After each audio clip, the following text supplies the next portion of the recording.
1983, when Ohio Democrats in a party line vote shoved it down our throats to get collective bargaining law that local city councils and school boards and taxpayers can't afford anymore. And so here with us is Jim Beakey, state representative in the 77th district, the far left side of the state, even though if you know Jim Beakey, you know that his credentials are to the far right. And I was going to introduce him as Woody Hayes. But Jim can tell you about the 1983 law. Jim. All right, thank you very much.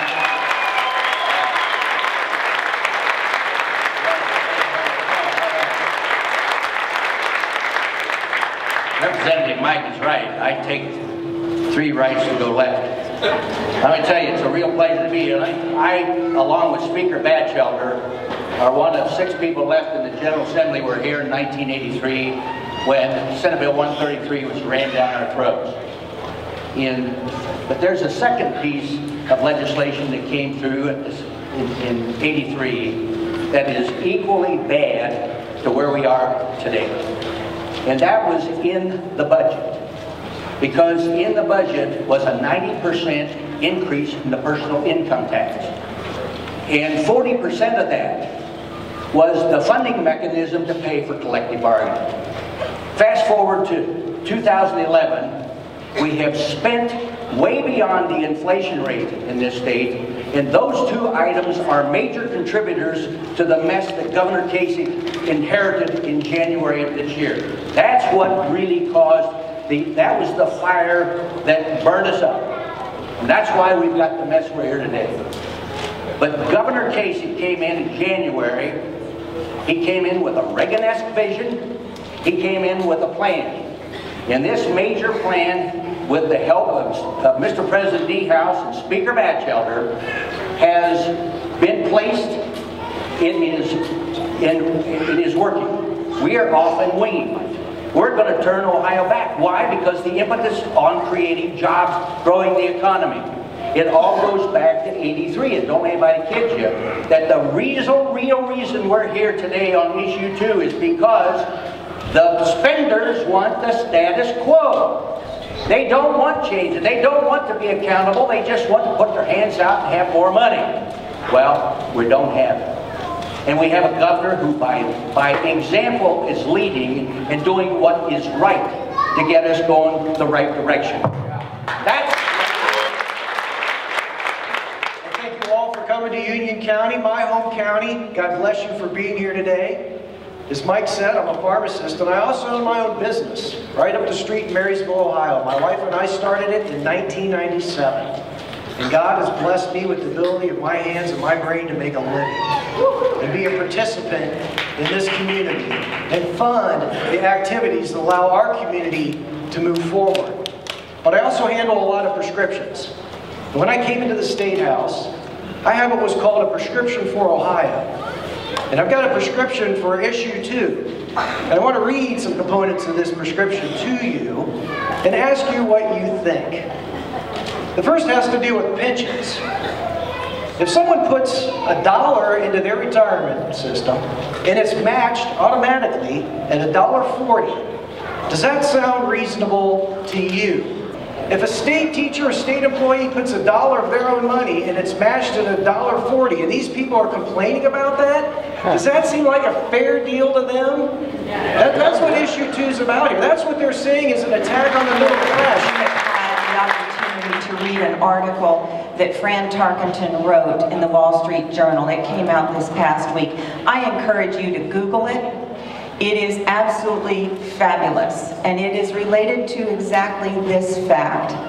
What we've got right now, we've got consideration of actual classroom performance and salary increases rather than the traditional step increases based on years of service. We need effective, efficient teachers in front of our children, plain and simple. The last thing that it does for education is LIFO is eliminated.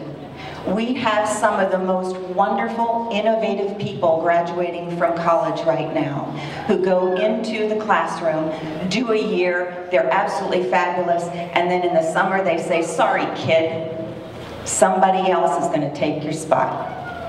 And it's because they have tenure. That's got to stop. Thank you.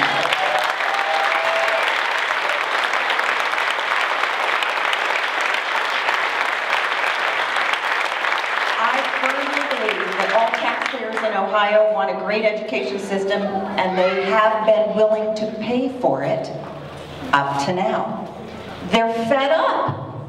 The expenses just supersede everything, and it's not bringing the dollars into the classroom. It's taking dollars away from the classroom. Issue 2 allows a much more prudent way to spend current funds in a much more efficient manner to create the college and career-ready graduate, which allows Ohio to compete in the world market. That's the only way we're going to do it, folks. Education provides us our workforce. I have a quote, I wish it were mine. I can't claim it to be mine, but I want you to think about this. 25% of our population is our children, but they are 100% of our future. We need to make it a good one for them. It's up to us to give them that future, plain and simple. I am going to say thank you very much for having me. I wish you a very beautiful day. God bless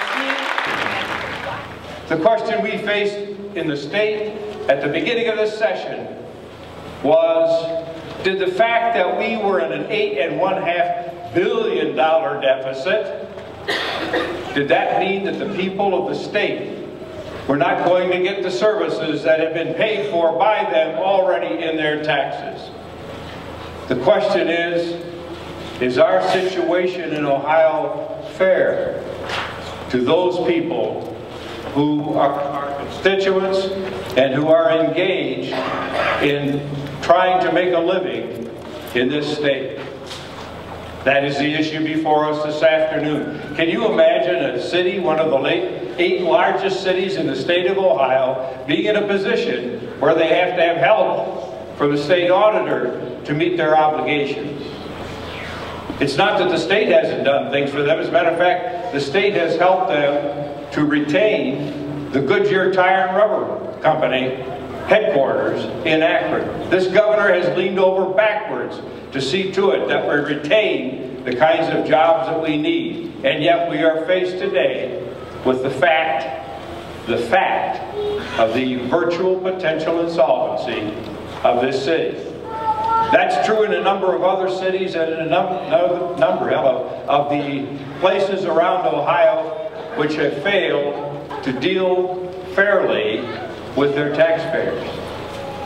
Fairness really is the issue in this campaign.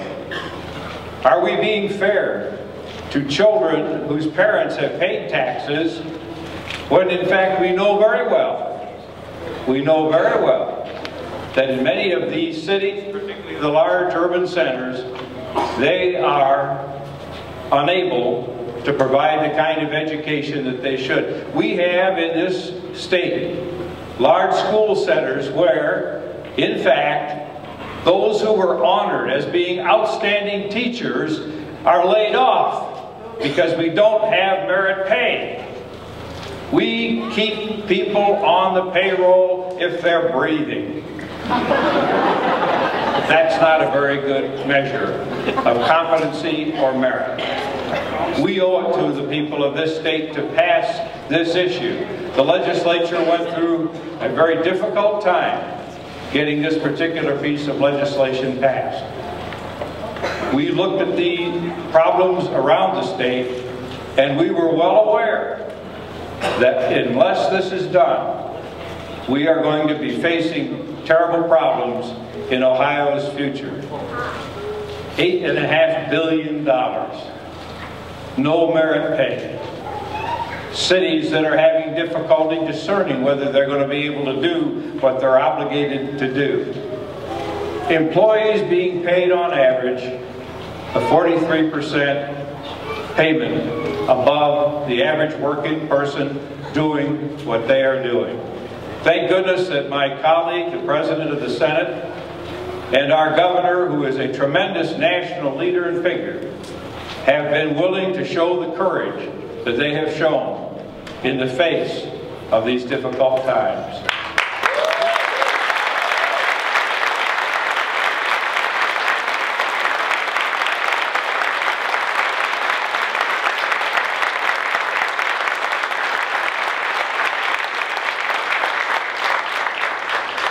Incidentally, for those who are unaware of this, the $8.5 billion is about 17% of the state budget, and the Democrats had a plan. They had a plan to take care of that deficit. It's called tax increase.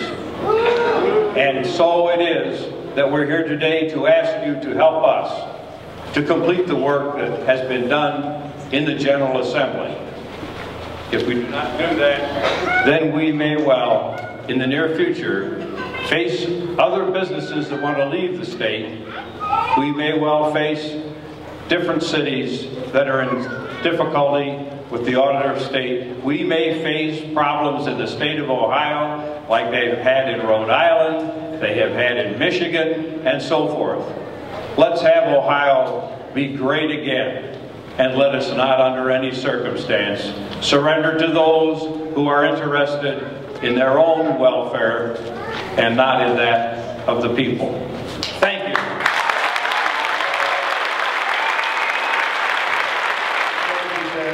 You know, why can't the politicians just do what's right instead of just doing what's politically expedient? Well, earlier this year, we did what was right. We introduced and we passed and the governor signed Senate Bill 5 because it was the right thing to do.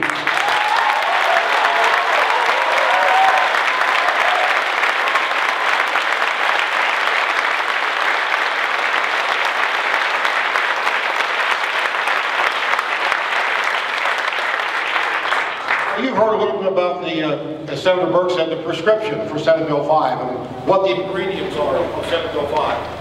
But let me tell you,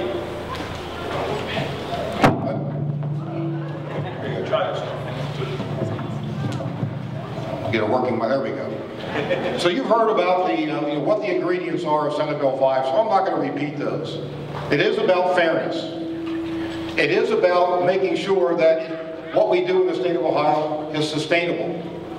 But in order for us to proceed, we need your help, because we've done all we can legislatively.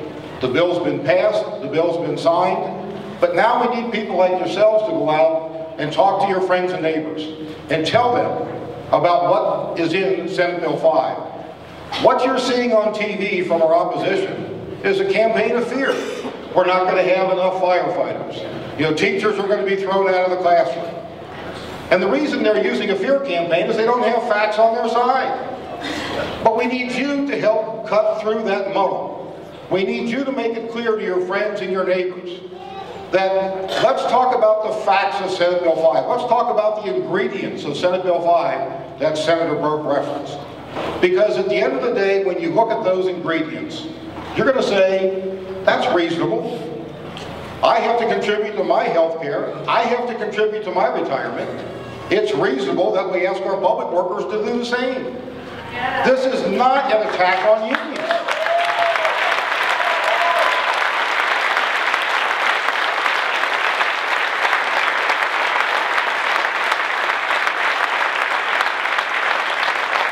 This is not an attack on unions, either private sector or public sector.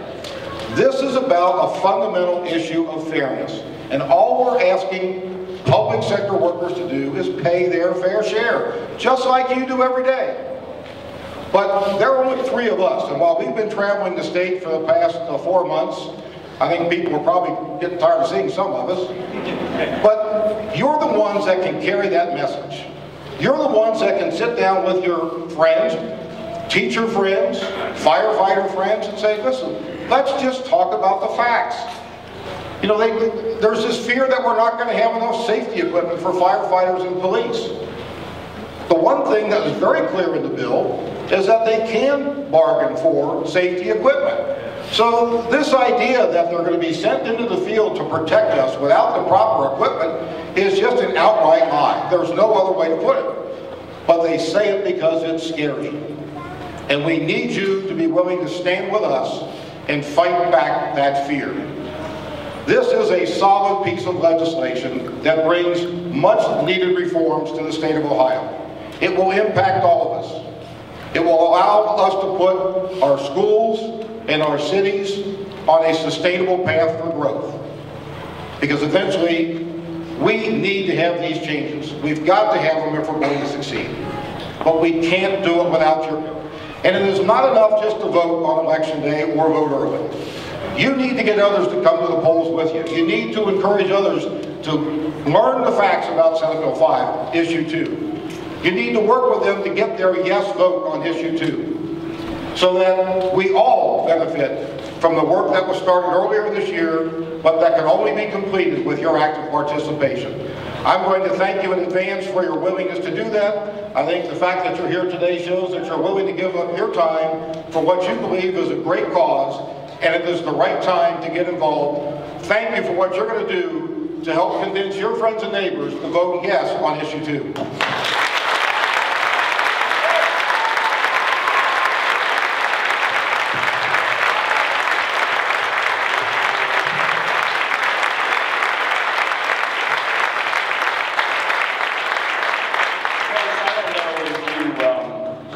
Read in the paper the other day about the fact that Sears reportedly has come to Columbus, thinking about whether maybe they might move their business here.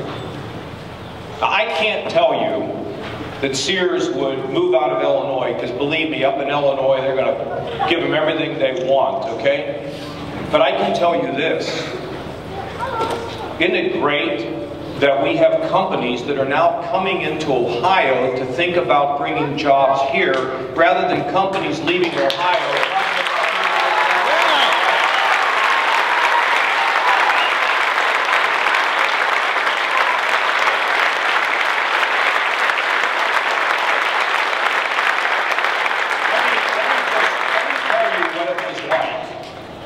And I've got to say that my friend Bill Batchelder, Tom Niehaus, Mike Duffy, the other members of the legislature that were here, folks, we were $8 billion in the hole. The largest deficit that Ohio had ever faced in its history. We're talking Ohio. When I came here in 1970 to go to Ohio State, it was the promised land. It was inconceivable to me that the state of Ohio had run so far behind in its bills that it was billions of dollars in the hole, going to Washington with a tin cup asking people to bail us out. That's something that I would expect from people in California.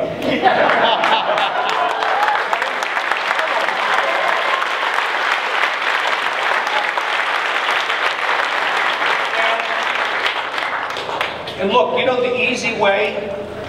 Raise taxes. Okay, that's the easy way. Do you understand that, oh, in California they keep raising taxes, and every day there's another series of business people that are leaving. You look at the Rhode Island and some of the states that Bill mentioned. You see, if you want to start a business, are you going to start a business where the government is going to pound you? If you want to start a small business, are you going to go to a place, a city that's on fiscal emergency, not knowing what's going to happen? You know the reason we have trouble in this country today is because no business people are willing to invest because they don't feel good about the future. So we face this $8 billion deficit. And what we knew was not philosophy or republicanism or conservatism or anything else. We knew one simple fact, that if we raised taxes in Ohio, we were going to make this state less competitive and drive more businesses out. And folks, over the last 10 years, Ohio's lost 600,000 jobs, and in the last 4 years, we lost 400,000 jobs. And you know what? Only Michigan, that is in a depression because of the auto industry, and California, because they're filled with a bunch of wackadoodles, they're the only two states in America. Think about this. They're the only two states in America that lost more jobs than our precious Buckeye State. Think about that. How is it possible that Ohio got itself into a position where we were getting cleaned out by everybody else? How did we ever lose our way?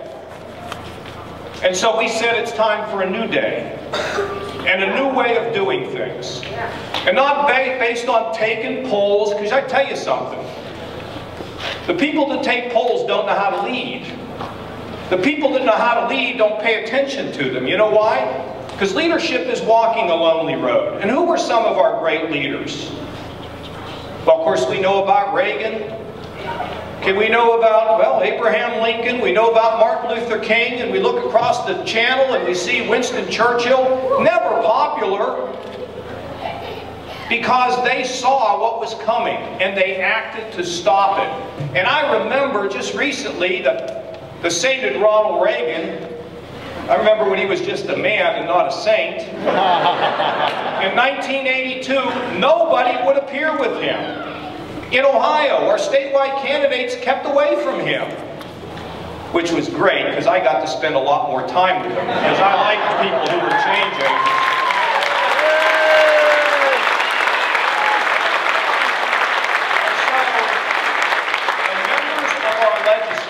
And our leaders had frankly become fed up with doing nothing. 1/3 of our young people going to our great universities, they leave. Why do they leave? Nothing exciting for them to do. Where are they going? Oh, they're going to Austin, Texas. Or they're going down to the Triangle down in North Carolina. They're going to places where they think they can find their hopes and dreams. And when your young people leave, the future's not bright.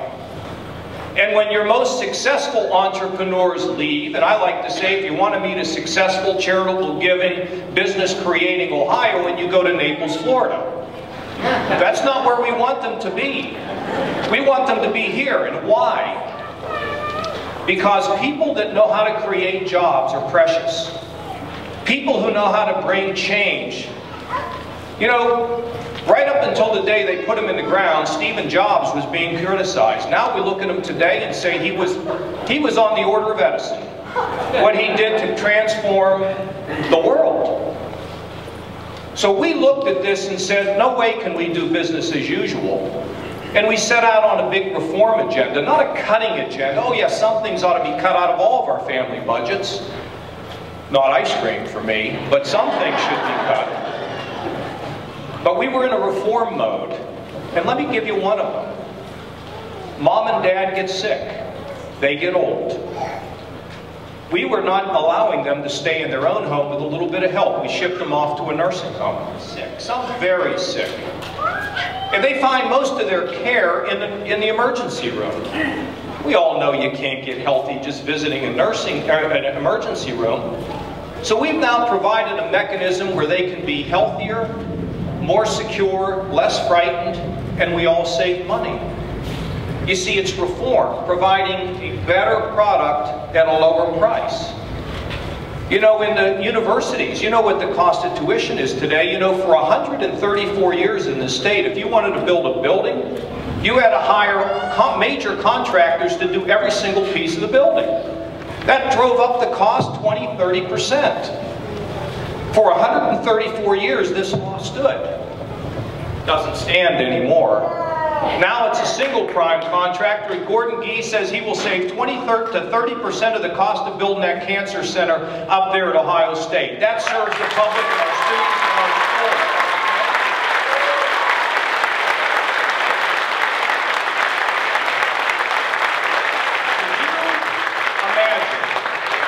Can you imagine having a child go to a school where the results are terrible?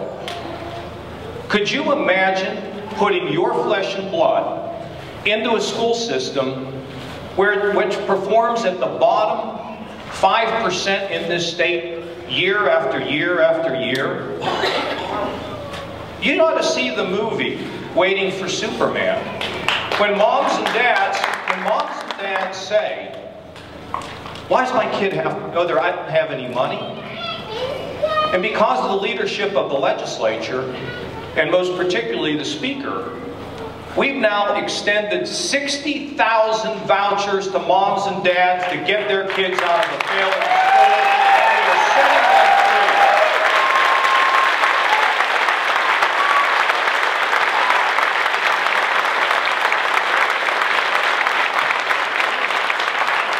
Let me tell you something else that doesn't really represent some raw meat kind of thing.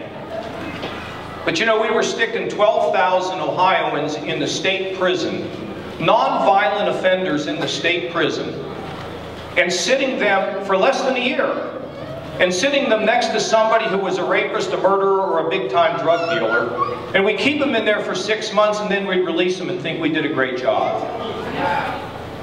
Our prisons were exploding. Violence was growing. But you know what we said?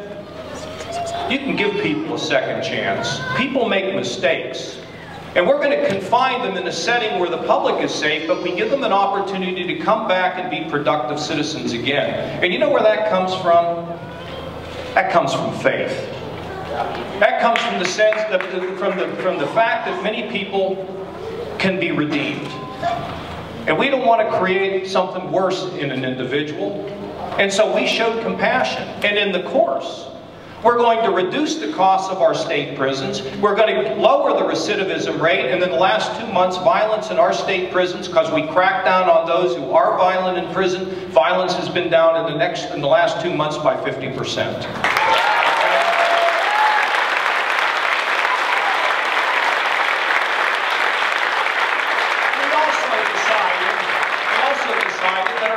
Goal. It's not the statute, it's not the laws, it's you know what it is? It's creating an environment in Ohio where people want to start their businesses and where business people want to expand them. You know, I grew up in a little blue-collar town outside of Pittsburgh, and my dad carried mail on his back for 29 years. And my mother was in and out of the workforce, you know, just trying to earn a... You know, my mother wouldn't take a bus. She'd rather walk a mile and save what it cost back then, maybe a quarter? Probably less than a quarter, because she wanted her kids to have something. And my parents lived a frugal life. But my mother and father always told me one thing, and it is, well, a lot of things, but one thing they always told me is, Johnny, when a person has a job, they're happy. The family's happy. The kids are healthier. Johnny, it's what it's all about. And in McKees Rocks, when the wind blew the wrong way, people found themselves without a job. Think about what it's like to have to go home one night and tell your spouse and your children, I lost my job today. Do you realize there's some here that have had to do that? And there's some here that that's never happened to. But think about yourself in their shoes, telling their children, I lost my job. Kids, Christmas is not going to be quite as good this year. Be patient. You see, I learned as a kid, it's all about work.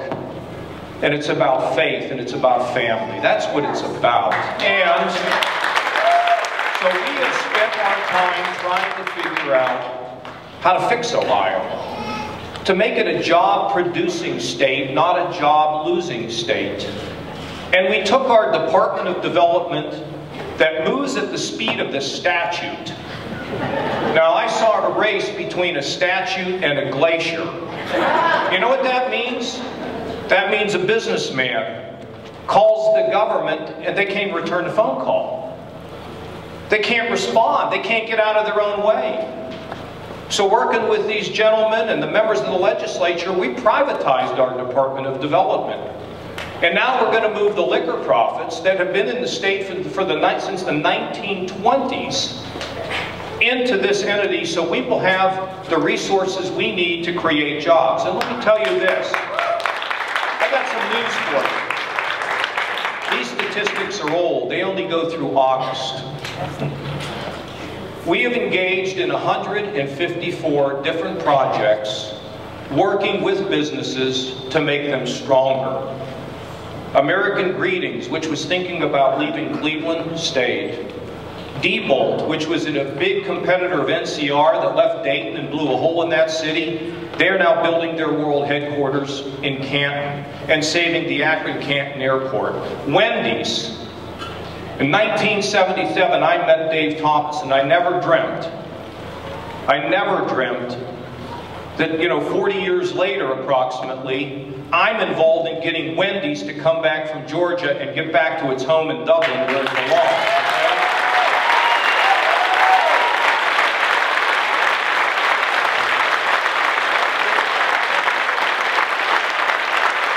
And when Bob Evans came thinking about going to Texas, we said no way, no how. And Omnicare just moved to Ohio from Kentucky, and the people in Kentucky were complaining that the governor of Ohio is trying to steal all of our jobs. It's about time.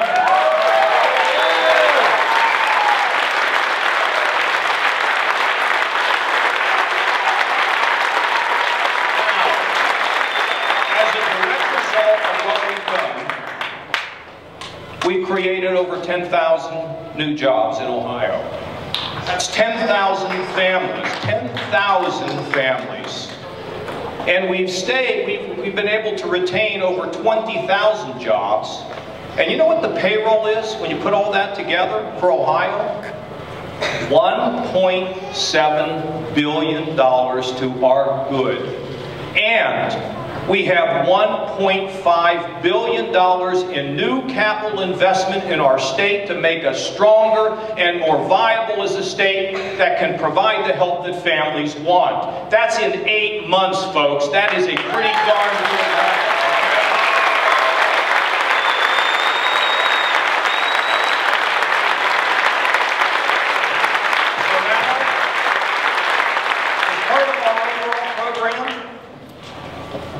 Issue 2. Well, yeah, it's about fairness. I mean, seriously, you think about a single mom with a couple kids. She has very expensive health care, if she has it at all. She has no pension. You know she has no pension. She may have a 401k. And she's paying not only for what it costs to take care of her own family, but she's paying for somebody that doesn't want to pay 15% of their health care or 10% of their guaranteed pension. Who's going to stand up for that single mom with the kids? You going to let somebody else, or are we going to stand up for that lady? Huh? Let's give her a break.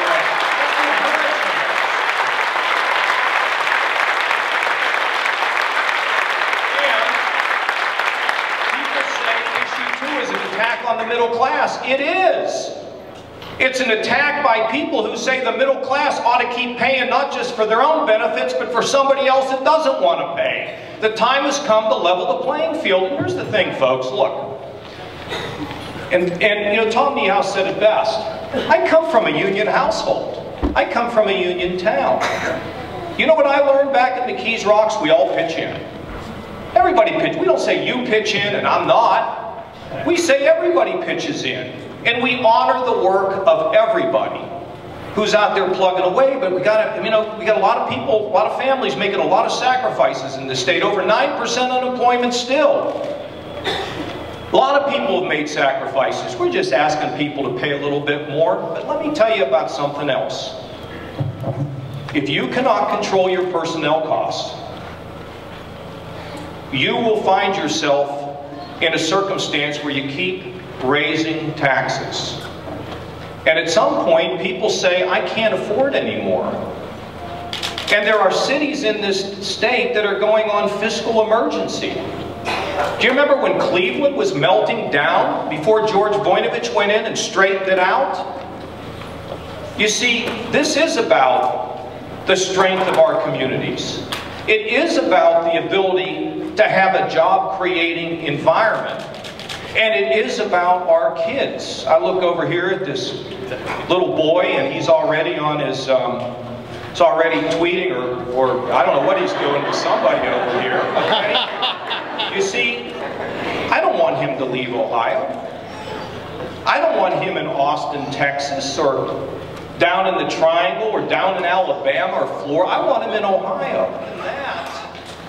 Where are our kids going to go? Where are we going to go? But a policy that lets the best and the brightest be let go because they were the last ones hired, so therefore they should be the first ones hired? Where do they do that? Where do they even come up with something like that? Seniority matters, but that's not all that matters. It's about your skills and your dedication to your kids. That's what it's about. And I give a lot of compliments to the teachers that have stood up, and because it does take courage. Mike Duffy talked about it. It does. You know why mayors and school board members won't stand up for issue 2?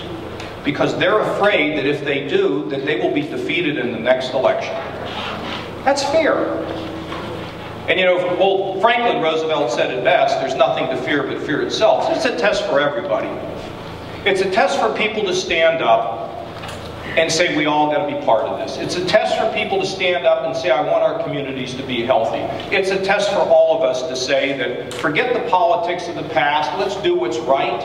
Let's create an environment where families can be healthier, where children can be pulled out of poverty, because we're doing it in Ohio. It is happening right now. So folks, we don't take this on out of some anger, like I see so much out of the other side. We take this out of the commitment to our families and our children. Now we've got about a month to go. You got to get out and pass the word. I believe this will make Ohio healthier. I think it will help us to attract more jobs and to help companies that are here expand more jobs. Because if we lead in Ohio, we can help the rest of the country find its way. Now folks, all of us together,